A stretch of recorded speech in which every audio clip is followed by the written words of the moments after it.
Cancer ಅಂದರೆ ಮಾರಕ ಅನ್ನೋ ಒಂದು ಟೈಮ್ ಇತ್ತು. ಬಟ್ ಇವತ್ತಿನ ದಿನ with early detection and right kind of treatment most of the ಕ್ಯಾನ್ಸರ್ನ ನಾವು ಗುಣಪಡಿಸಬಹುದು at least to a certain extent. So cancer ಅಂದರೆ ಥಟ್ ಅಂತ ನಮ್ಮ ಮೈಂಡಿಗೆ ಬರೋದು ಆ್ಯಸ್ ಅ ಕಾಮನ್ ಮ್ಯಾನ್ 3 ವಿಷಯಗಳು. ಎಷ್ಟನೇ ಸ್ಟೇಜ್ ಅಂತ ಫಸ್ಟ್ ಕೇಳ್ತೀವಿ, ರಿಲ್ಯಾಪ್ಸ್ ಬಗ್ಗೆ ಕೇಳ್ತೀವಿ, ಅಂದರೆ ರಿಲ್ಯಾಕ್ಸ್ ಆಗೋವಂಥ ಚಾನ್ಸಸ್ ಎಷ್ಟಿದೆ ಅಂತ, ಆ್ಯಂಡ್ ಕೀಮೊಥೆರಪಿ ಇದ್ರ ಬಗ್ಗೆ ನಮ್ಮೆಲ್ಲರಿಗೂ ಗೊತ್ತೇ ಇದೆ. ಸೊ ಇವತ್ತು ನಮ್ಮ ಜೊತೆ medical oncologist and surgical oncologist ಇಬ್ಬರು ಇರೋದ್ರಿಂದ to begin with medical oncologist doctor Vivek ಅವ್ರನ್ನ ನಾನು ಕೇಳಬೇಕು. So with chemotherapy it's very very traumatic. ಯಾಕಂದರೆ ಕೀಮೊಥೆರಪಿ ಮಾಡಿಸ್ಕೊಳ್ಳುವಾಗ I think it's not just the patient but the entire family ಆ ಟ್ರಾಮಾನ ತಗೋಬೇಕಾಗತ್ತೆ. ಸೊ ಕೀಮೊಥೆರಪಿ ಯಾಕೆ ಮಾಡಿಸ್ಬೇಕು is my first question. Is it really necessary? ಮಾಡಿಸ್ದೇನು can a patient recover? And thirdly, ಕೆಲವೊಂದು cells ಕೀಮೊಥೆರಪಿನ ಕೂಡ ಎಸ್ಕೇಪ್ ಆಗಿಬಿಡುತ್ತೆ, ಮತ್ತೆ ಕ್ಯಾನ್ಸರ್ ಈ ಕಾರಣದಿಂದ ರಿಲ್ಯಾಪ್ಸ್ ಆಗುತ್ತೆ. ಇದ್ರ ಬಗ್ಗೆ ನೀವೇನು ಹೇಳ್ತೀರಾ? ಒಳ್ಳೆ ಕ್ವಶನ್ ನೀವು ಕೇಳಿದ್ದೀರಾ. ಸೊ ಕೀಮೊಥೆರಪಿ ಅನ್ನೋದು ಮೋಸ್ಟ್ ಆಫ್ ದ ಕ್ಯಾನ್ಸರ್ಸಲ್ಲಿ ನಾವು ಯೂಸ್ ಮಾಡ್ತೀವಿ. ಕೀಮೊಥೆರಪಿ ಅಂದರೆ ಇಟ್ಸ್ ಮೋಸ್ಟ್ಲಿ ಇಂಜೆಕ್ಷನ್ಸ್. ಸೊ ಇಂಜೆಕ್ಷನ್ಸ್ನ ಡ್ರಿಪ್ ಮೂಲಕ ಕೊಡುವಂಥದ್ದು. ಸೊ ಅದು ಯಾವ ಕ್ಯಾನ್ಸರು ಮತ್ತು ಯಾವ ಸ್ಟೇಜಲ್ಲಿದೆ ಮತ್ತು ಯಾವ ಟೈಪ್ ಆಫ್ ಕ್ಯಾನ್ಸರು ಮತ್ತು ಕೆಲವು ಮಾಲಿಕ್ಯುಲರ್ ಮಾರ್ಕರ್ಸ್ ಅಂತ ನಾವೆಲ್ಲ ಹೇಳ್ತೀವಿ, ಅಂದರೆ ಟೆಸ್ಟಿಂಗ್. ಆ ಟ್ಯೂಮರ್ ಮೇಲೆ ಹಲವಾರು ಟೆಸ್ಟ್ಗಳೆಲ್ಲ ಮಾಡೋದೆಲ್ಲ ಇದೆ ಇತ್ತೀಚಿನ ದಿನಗಳಲ್ಲಿ. ಸೊ ಅದನ್ನೆಲ್ಲ ಮಾಡಿ ಆಮೇಲೆ ಕೀಮೊಥೆರಪಿ ಬೇಕಾ ಬೇಡವಾ ಅಂತ ನಾವು ಡಿಸೈಡ್ ಮಾಡ್ತೀವಿ. So most of the times I would say 90% of the times ಈ ಸಾಲಿಡ್ ಟ್ಯೂಮರ್ಸ್ ಅಂತ ನಾವೇನು ಹೇಳ್ತೀವಿ, ಅಂದರೆ ಈ lung cancer, breast cancer, colon cancer, ಇಂಥ ಸಿಚುವೇಷನ್ಸಲ್ಲಿ ನಾವು ಕೀಮೊಥೆರಪಿ ಕೊಡಬೇಕಾಗತ್ತೆ.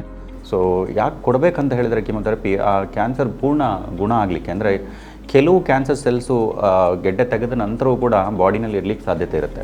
ಸೊ ಅದನ್ನೆಲ್ಲ ಡೆಸ್ಟ್ರಾಯ್ ಮಾಡಲಿಕ್ಕೆ ನಾವು ಕೀಮೊಥೆರಪಿ ಕೊಡ್ತೀವಿ. ಸೊ ಅದು ಒಂದು. ಇದನ್ನೆಲ್ಲ ಕೊಟ್ಟ ನಂತರವೂ ಕೆಲವ್ರಿಗೆ ಕ್ಯಾನ್ಸರ್ ವಾಪಸ್ ಬರುತ್ತೆ, ರಿಲ್ಯಾಪ್ಸ್ ಆಗುತ್ತೆ.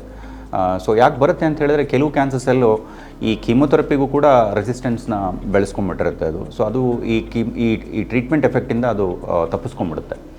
ತಪ್ಪಿಸ್ಕೊಂಬಿಟ್ಟು ಅದೆಲ್ಲೋ ಹೋಗಿ ದೇಹದ ಯಾವುದೋ ಒಂದು ಭಾಗದಲ್ಲಿ ಕೂತ್ಕೊಂಡು ಅದು ಮತ್ತೆ ವಾಪಸ್ ಬಂದು ಆವಾಗ ಅದು ರಿಲ್ಯಾಪ್ಸ್ ಆಗುತ್ತೆ. ಅಂಥ ಸಮಯದಲ್ಲಿ ನಾವು ಬೇರೆ ಏನೇನು ಟ್ರೀಟ್ಮೆಂಟ್ ಆಪ್ಷನ್ಸ್ ಇದೆ ನಾವು ಅದ್ರ ಬಗ್ಗೆ ವಿಚಾರ ಮಾಡ್ತೀವಿ.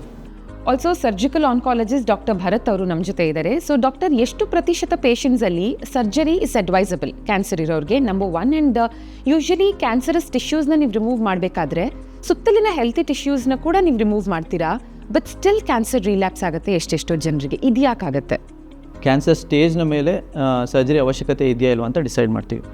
ಸೊ ಆಗಲೇ ವಿವೇಕ್ ಸರ್ ಹೇಳ್ದಂಗೆ ನಾವು ಸಾಲಿಡ್ ಕ್ಯಾನ್ಸರ್ಸ್ ಬಗ್ಗೆ ಮಾತಾಡಿದಾಗ ಸರ್ಜರಿ ಒಂದು ಮುಖ್ಯವಾದ ಟ್ರೀಟ್ಮೆಂಟ್ ವಿಧಾನ ಸಾಲಿಡ್ ಕ್ಯಾನ್ಸರ್ ಟ್ರೀಟ್ಮೆಂಟಲ್ಲಿ. ಸೊ ಸ್ಟೇಜ್ 1 to ಸ್ಟೇಜ್ 3 ಇದ್ದಾಗ ಸರ್ಜರಿ ಅವಶ್ಯಕತೆ ಇದ್ದೇ ಇರುತ್ತೆ. ಸ್ಟೇಜ್ 4ಅಲ್ಲಿ ಕೆಲವೊಂದು ಪೇಷಂಟ್ಗೆ ಪ್ಯಾಲಿಯೇಟಿವ್ ಇಂಟೆಂಟಿಂದ ಕೂಡ ಸರ್ಜರಿ ಮಾಡೋ ಅವಶ್ಯಕತೆ ಬರ್ಬೋದು. ಸರ್ಜರಿ ಅಂತ ಹೇಳಿದಾಗ ಕ್ಯಾನ್ಸರ್ ಸರ್ಜರಿ ನಾವು ಬೇರೆ ಸರ್ಜರಿಗಿಂತ ಸ್ವಲ್ಪ ಬೇರೆ ತರಹ ಇರುತ್ತೆ. ಕ್ಯಾನ್ಸರ್ ಸರ್ಜರಿ ನಾವು ಟ್ಯೂಮರ್ ತೆಗೆಯೋದ್ರ ಜೊತೆಗೆ ಒಂದು ಮಾರ್ಜಿನ್ ಕೊಟ್ಟು ತೆಗಿತೀವಿ. ಸೊ ಯಾವಾಗಲೂ ನಾವು ಏನು ಮಾಡೋದು ಅಂದರೆ, ಸುತ್ತ ನಾರ್ಮಲ್ ಟಿಶ್ಯೂ ಒಂದು ಕವರಿಂಗ್ ಇರುತ್ತೆ, ಅದನ್ನು ತೆಗೆಯೋದ್ರಿಂದ ಕ್ಯಾನ್ಸರ್ ಬರೋ ಸಾಧ್ಯತೆಯನ್ನು ಕಡಿಮೆ ಮಾಡುತ್ತೆ. ಎರಡನೇದು, ಮಾರ್ಜಿನ್ ಜೊತೆಗೆ ಲಿಂಫ್ ನೋಡ್ಸ್ ತೆಗೆಯೋದು ತುಂಬ ಮುಖ್ಯವಾಗುತ್ತೆ. ಸೊ ಕ್ಯಾನ್ಸರ್ ಸ್ಪ್ರೆಡ್ ಆದರೆ ಯೂಶಲಿ ಲಿಂಫ್ ನೋಡ್ಗೆ ಸ್ಪ್ರೆಡ್ ಆಗೋ ಸಾಧ್ಯತೆ ಇರುತ್ತೆ. ಸೊ ನಾವು ಸರ್ಜರಿ ಮಾಡಿದಾಗ ಲಿಂಫ್ ನೋಡ್ ಕೂಡ ತೆಗೆಯೋದು ತುಂಬ ಮುಖ್ಯವಾಗುತ್ತೆ. My one last question would be, ಮುಂದೊಂದು ದಿನ ಕ್ಯಾನ್ ದಿಸ್ ಕಂಟ್ರಿ, ನಮ್ಮ ಭಾರತ ಅಥವಾ any other country can be 100% cancer free? ಅಂದರೆ ಆ ದಿನ ತುಂಬ ದೂರ ಇಲ್ಲ ಅಂತ ನಿಮಗೆ ಅನ್ಸುತ್ತೆ ಆ್ಯಸ್ ಅನ್ ಆನ್ಕಾಲಜಿಸ್ಟ್? ಇಲ್ಲ, ಕ್ಯಾನ್ಸರ್ ಫ್ರೀ ಆಗೋದು ಅಷ್ಟು ಸುಲಭ ಇಲ್ಲ ಅಂತ ನನ್ನ ಒಪಿನಿಯನ್. ಯಾಕೆ ಅಂತ ಹೇಳಿದ್ರೆ, cancer it's a very complicated disease and process. So ಹಾಗಾಗಿ ಕ್ಯಾನ್ಸರ್ನ ಹೆಚ್ಚು ರಿಸಲ್ಟ್ಸ್ನ ಇಂಪ್ರೂವ್ ಮಾಡಲಿಕ್ಕೆ ಎಲ್ಲ ಪ್ರಯತ್ನಗಳಾಗ್ತಾಯಿದೆ. ನಾವು ನೋಡಿದ ಹಾಗೆಯೇ ಲಾಸ್ಟು 1 to 2 ಡಿಕೇಡ್ಸಲ್ಲಿ, ಅಂದರೆ 10-20 ವರ್ಷದಲ್ಲಿ ತುಂಬ ಬದಲಾವಣೆಗಳಾಗಿದೆ.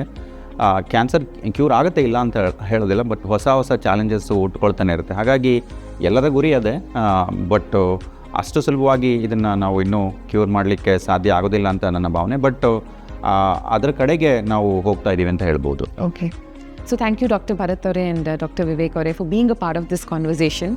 ನಿಮ್ದೇನಾದರೂ ಕ್ವೆಶ್ಚನ್ಸ್ ಇದ್ದರೆ anything and everything related to cancer ಖಂಡಿತ ಕಮೆಂಟ್ ಸೆಕ್ಷನಲ್ಲಿ ಪೋಸ್ಟ್ ಮಾಡ್ಬೋದು, ಆ್ಯಂಡ್ ಎಕ್ಸ್ಪರ್ಟ್ ಡಾಕ್ಟರ್ಸ್ ನಿಮಗೆ ಖಂಡಿತ ಅದಕ್ಕೆ ಉತ್ತರ ಕೊಡ್ತಾರೆ. Thank you. ನಮಸ್ಕಾರ. Thank you.